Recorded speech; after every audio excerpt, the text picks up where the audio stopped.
Querigma, un mensaje a tu corazón, con el pastor Amílcar López.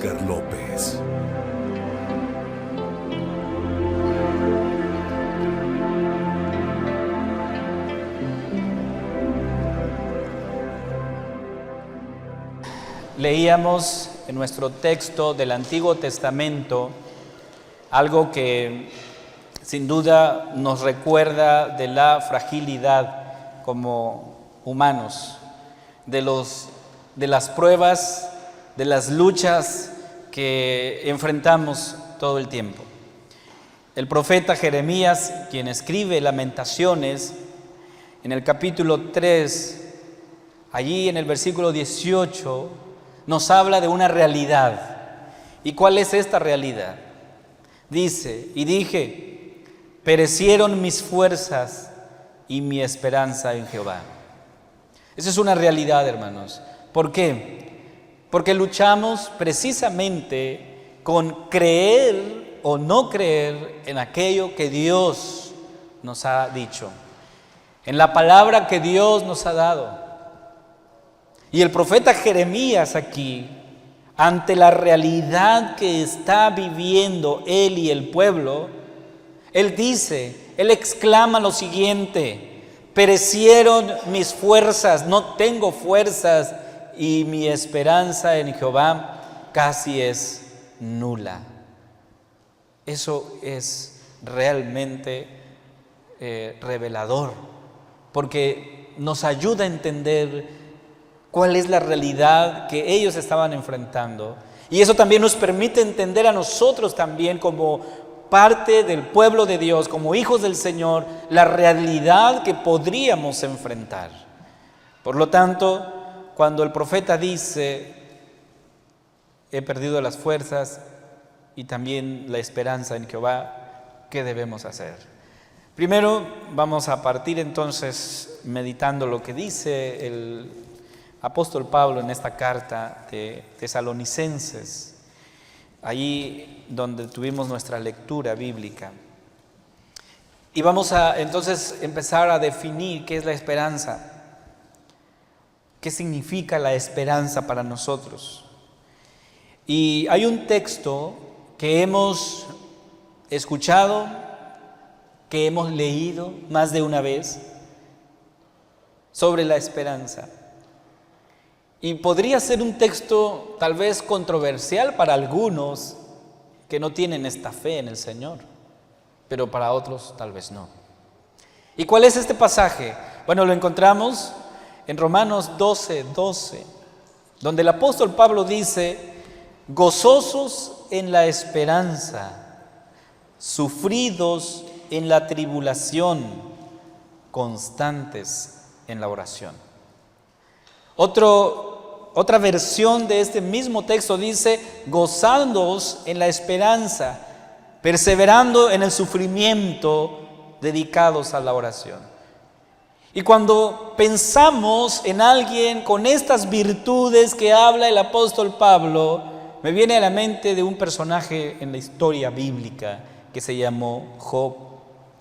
Si alguna vez, hermanos, un hombre fue llamado a aferrarse a su fe y su devoción a Dios en medio de la aflicción, ese fue Job. En medio del sufrimiento y el dolor, Job exclamó estas palabras: aunque él me mate, en él esperaré. Hermanos, Job tuvo que lidiar con 3 amigos que le dijeron que él estaba sufriendo a causa de su propio pecado. Pero Job, paciente y repetidamente, afirmó su inocencia, exigiéndole al Señor saber las razones de su sufrimiento, ya que era un hombre justo que no había hecho nada para merecer el dolor. Job no fue paciente en el sentido de tener una sonrisa falsa en el rostro y silbar durante toda su miseria y aflicción, dando a entender que no pasaba nada. No. En cambio, Job fue paciente en el sentido de que hizo 2 cosas. Resistió y se negó a maldecir a Dios. Job ciertamente se quejó en voz alta, sí, y desafió a Dios, haciéndole muchas preguntas, pero a diferencia de sus amigos, Job siempre habló lo recto delante del Señor. Además, en medio de todo su sufrimiento, Job hizo lo que creo que es una de las declaraciones más importantes, más heroica expresada por un ser humano. El hecho de decir que en medio de la más absoluta miseria, él pueda decir: aunque él me mate, en él seguiré esperando. Hermanos, este tipo de esperanza es la que Pablo recuerda a la iglesia, a los tesalonicenses. Pablo no usa la palabra esperanza en la forma en que usamos nosotros el término para referirnos a cosas que son inciertas o inseguras. No, él y otros autores bíblicos nos hablan de la esperanza segura, la esperanza que no puede fallar, la esperanza que nunca te decepcionará ni te avergonzará. La esperanza en el Señor. Pero la pregunta entonces surge, amados hermanos: ¿por qué esperar en el Señor? ¿Por qué? ¿Habrá razones para hacerlo? ¿Vale la pena esperar en el Señor? ¿O yo puedo adelantarme y hacer las cosas por mis propias cuentas, mis propios medios, y creer que yo no necesito de Dios? ¿Vale la pena esperar en el Señor? Primero yo quiero que reflexiones sobre este punto. Cuando tú revisas la palabra del Señor y sus promesas, encontramos que las promesas de Dios son seguras. Y la demostración de su fidelidad, hermanos, en la historia de Israel, en la vida de los apóstoles y con mayor claridad en la persona y en la obra de Jesucristo, son evidencias contundentes de la veracidad de la palabra, donde Dios nos dice una y otra vez: yo soy fiel a mi palabra. La iglesia de los tesalonicenses estaba bajo fuego, estaba sufriendo cruelmente, estaban siendo perseguidos por su fe, por creer en el Señor. El único delito de los hermanos era creer en el Señor. Ese era el delito. Creer en Jesús como su suficiente Salvador. Ahora, en ese contexto, hermanos, muchos hermanos se empezaban a cuestionar si valía la pena sufrir. De hecho, algunos incluso llegaron a cuestionar el amor y la bondad de Dios. Muchos habían muerto por causa del Evangelio. Y entonces la pregunta crucial era: ¿vale la pena creer en el Señor? ¿Vale la pena dar nuestra vida por Cristo? Esa es la pregunta.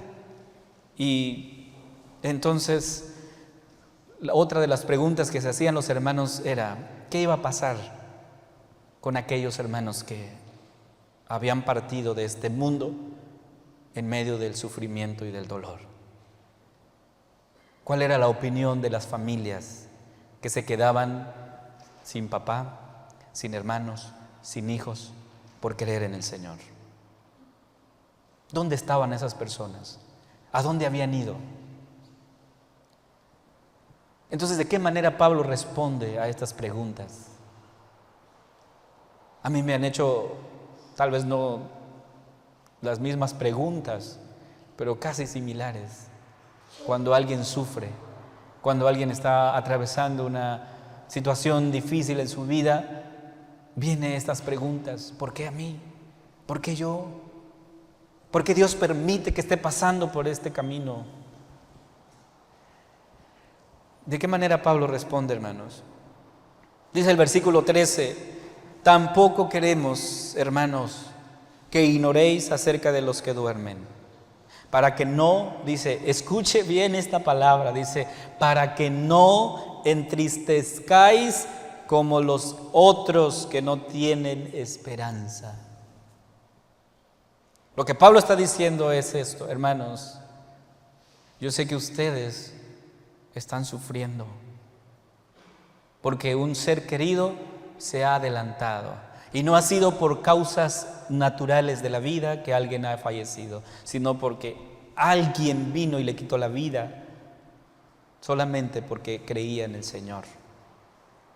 Entonces, Pablo dice, hermanos, no quiero que ustedes ignoren acerca de los que ya durmieron, porque dormir aquí no es los que se fueron a la cama, sino los que ya murieron, los que ya fallecieron. Y entonces les dice, para que no os entristezcáis. Bueno, creo que esa es una de las, diríamos, los caminos que normalmente atravesamos cuando alguien fallece. ¿Hay tristeza o no hay tristeza, hermanos? Si no se entristece. Pero Pablo me dice aquí y te dice a ti, para que no os entristezcáis como los otros que no tienen esperanza. ¿Quiénes son los otros? Aquellos que todavía no habían creído en el Señor. Entonces Pablo llama a los hermanos a no estar tristes por aquellos que ya se adelantaron. ¿Pero por qué? Dame una respuesta, Pablo, ¿por qué yo no debo estar triste? Y entonces vamos a ver que en todo el contexto bíblico, desde el Antiguo y Nuevo Testamento, la Escritura responde que los que ya se adelantaron y se fueron, ojo bien en esto, observen bien este punto, los que ya se adelantaron y se fueron creyendo en el Señor Jesucristo, sin duda gozan de un lugar mejor.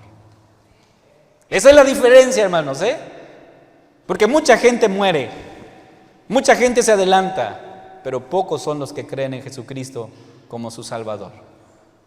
Y aquellos que han creído en Jesucristo como su Salvador y Señor de sus vidas, están en un lugar mejor. Pablo en su carta a los Filipenses nos habló de este lugar mejor. Y de verdad a mí me encanta leer lo que dice Filipenses respecto al punto que hemos estado hablando.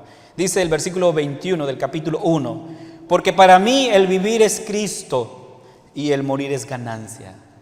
Mas si el vivir en la carne resulta para mí en beneficio de la obra, no sé entonces qué escoger, porque de ambas cosas estoy puesto en estrecho, teniendo deseo de partir y estar con Cristo, lo cual es muchísimo mejor.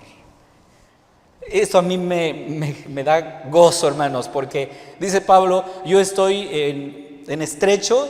Si me preguntan, Pablo, ¿tú qué deseas? ¿Seguir aquí en este mundo o ir con Cristo? Y dice Pablo, aclara, bueno, si quedarme en este mundo es para que yo siga predicando el Evangelio, pues no sé qué escoger. Pero de algo estoy seguro, dice, es esto. Tengo deseo de partir y estar con Cristo. Y saben, el versículo final de esta parte dice, lo cual es muchísimo mejor. Es muchísimo mejor. Hermanos, él dice aquí, es mucho mejor, es muchísimo mejor, porque debería estar entonces triste si es muchísimo mejor estar con Cristo. ¿Por qué? ¿Por qué debería de haber tristeza en mi corazón si aquellos que han partido van a un lugar mejor y es muchísimo mejor que este lado? Ahora, no lo digo yo, hermanos, lo dice la Escritura. Por eso el texto dice, para que no os entristezcáis como los otros que no tienen esperanza. Los que no tienen la esperanza en Cristo, hermanos, sin duda deben estar tristes. Pero los que creemos en Cristo, debe haber gozo en nuestro corazón, porque el lugar al que va nuestra familia, nuestros hermanos, es muchísimo mejor. Sí, es muchísimo mejor. ¿Cuál es la base de esta esperanza, hermanos? Bueno, es muchísimo mejor estar con Cristo, sí. Pero ¿cuál es la base de la esperanza? Dice el versículo 14, porque si creemos que Jesús murió y resucitó, así también traerá Dios con Jesús a los que durmieron en Él. O sea, si creemos, dice Pablo aquí, que Cristo resucitó, entonces sin duda creeremos que los que mueren en Cristo van a un lugar mejor. En el tiempo del apóstol Pablo, habían muchas personas que no creían en la resurrección, que de hecho negaron que Jesucristo hubiese resucitado. Y Pablo al ver esta gran realidad que la iglesia estaba enfrentando, envió una carta a la iglesia a los Corintios hablando de esto. En el capítulo 15 de 1 Corintios, versículos 12 al 19, Pablo va a abordar el tema de la resurrección acerca de Cristo. Y él dice: pero si se predica de Cristo que resucitó de los muertos, ¿cómo dicen algunos entre vosotros que no hay resurrección de muertos? Porque si no hay resurrección de muertos, tampoco Cristo resucitó. Y si Cristo no resucitó, vana es entonces nuestra predicación y vana es también vuestra fe. Y somos hallados falsos testigos de Dios, porque nosotros hemos testificado de que Dios resucitó a Cristo, al cual no resucitó, si en verdad los muertos no resucitan. Porque si los muertos no resucitan, tampoco Cristo resucitó. Y si Cristo no resucitó, vuestra fe es vana. Aún estáis en vuestros pecados. Entonces también los que durmieron en Cristo, o sea, los que ya murieron, han perecido. Si en esta vida solamente esperamos en Cristo, somos los más dignos de conmiseración de todos los hombres. Ahora sigue diciendo Pablo en su argumento, en el versículo 32 de este mismo texto: si como hombre batallé en Éfeso contra fieras, ¿qué me aprovecha? O sea, ¿de qué sirve? Si los muertos no resucitan, comamos y bebamos, porque mañana moriremos. Así concluye Pablo este argumento. Si ustedes dicen que Cristo no resucitó, entonces los que ya murieron tampoco tienen esperanza. Y si no hay esperanza, bueno, entonces comamos y bebamos, que mañana moriremos, no va a pasar nada. Es lo que dice Pablo. Pero eso no es la verdad. Pero esta es la base misma también de nuestra fe, hermanos. Porque en los versículos que siguen del texto que estamos estudiando, Pablo nos va a hablar acerca de lo que va a pasar con aquellos que ya se adelantaron. Hermanos, solo estamos en la fila. No sé qué número estás tú y no sé en qué número estoy yo. Pero todos estamos formaditos en la fila. Y el día indicado nos toca. Pero todos estamos en la fila, grandes y pequeños. Y nadie puede salvarse de eso. Estamos ahí formados. Los que ya se fueron, nada más, les tocó el tiempo. Entonces, el apóstol dice: nosotros, los que todavía estemos vivos cuando el Señor regrese, no nos encontraremos con Él antes de los que ya han muerto, pues el Señor mismo descenderá del cielo con un grito de mando, con voz de arcángel y con el llamado de trompeta de Dios. Primero, los creyentes que hayan muerto se levantarán de sus tumbas. Esto es lo que va a pasar. Son detalles, hermanos, que nos animan a seguir esperando en el Señor. Dice el versículo 17: luego, junto con ellos nosotros, los que aún seguimos vivos sobre la tierra, seremos arrebatados en las nubes para encontrarnos con el Señor en el aire. Entonces estaremos con el Señor para siempre. Guarda esto en tu corazón. Dice el apóstol: estaremos con el Señor para siempre, no por un plazo de tiempo, para siempre. Qué dicha, hermanos, qué alegría, qué gozo poder escuchar esto. Los sufrimientos, las calamidades, las pruebas no durarán toda la eternidad, sino que tiene una fecha límite. Bueno, pero entonces, ¿cómo vamos a afrontar estas pruebas, estos sufrimientos? ¿Cómo la afrontamos, hermanos? En primer lugar, descansando en las promesas que Dios nos ha dado. Esta esperanza es segura. Esta esperanza no puede fallar, hermanos. Esta esperanza nunca te va a decepcionar ni te va a avergonzar. ¿Qué pasará entonces cuando lleguemos a la Nueva Jerusalén? Porque ese es el camino que todos aquellos que han creído en el Señor Jesús vamos transitando. Llegar a la Nueva Jerusalén. ¿Qué dice Juan en Apocalipsis sobre esto que va a suceder. Él dice: vi un cielo nuevo y una tierra nueva, porque el primer cielo y la primera tierra pasaron y el mar ya no existía más. Y yo, Juan, vi la santa ciudad, la nueva Jerusalén, descender del cielo, dispuesta como una esposa ataviada para su marido. Y oí una gran voz del cielo que decía: he aquí el tabernáculo de Dios con los hombres, y Él morará con ellos, y ellos serán su pueblo, y Dios mismo estará con ellos como su Dios. Y dice el versículo 4: enjugará Dios toda lágrima de los ojos de ellos, y ya no habrá muerte, ni habrá más llanto, ni clamor, ni dolor, porque las primeras cosas pasaron. Amados hermanos, esto es lo que va a pasar a aquellos que creen en Jesucristo. Esto es caminar por ese camino de la esperanza, donde hay promesas que son seguras y verdaderas. Y con eso quiero concluir. Pablo dice en esta carta, en el versículo 18: por tanto, alentaos los unos a los otros con estas palabras. ¿Cuáles son estas palabras? Que el Señor volverá por su iglesia, que el sufrimiento solo es temporal. El Señor vendrá por su amada iglesia.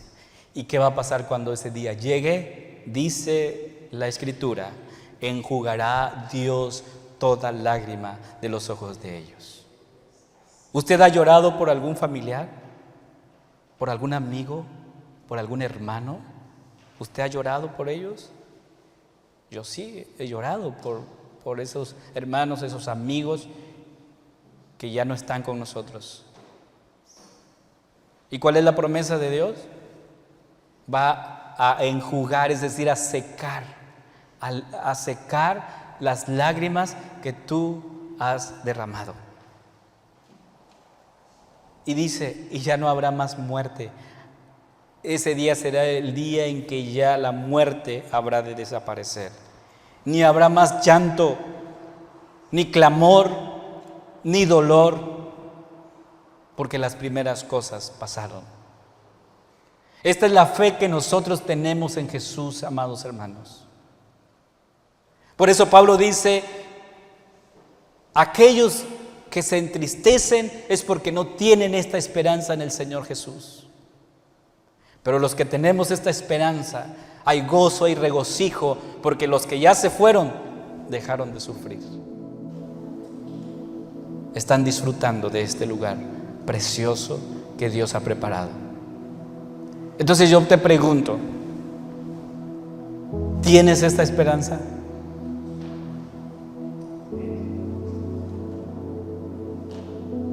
¿Tenemos esta esperanza, amados hermanos?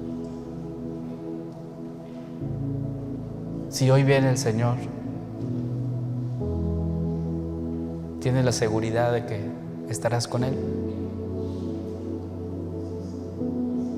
Amén. Gracias a Dios por ello, porque estamos seguros que Dios va a cumplir su palabra.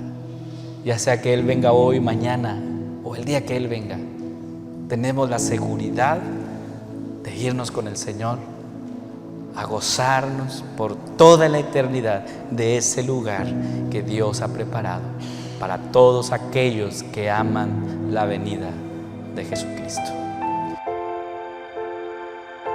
Gracias por escucharnos. Nos volveremos a encontrar cuando presentemos tu programa Querigma, un mensaje al corazón.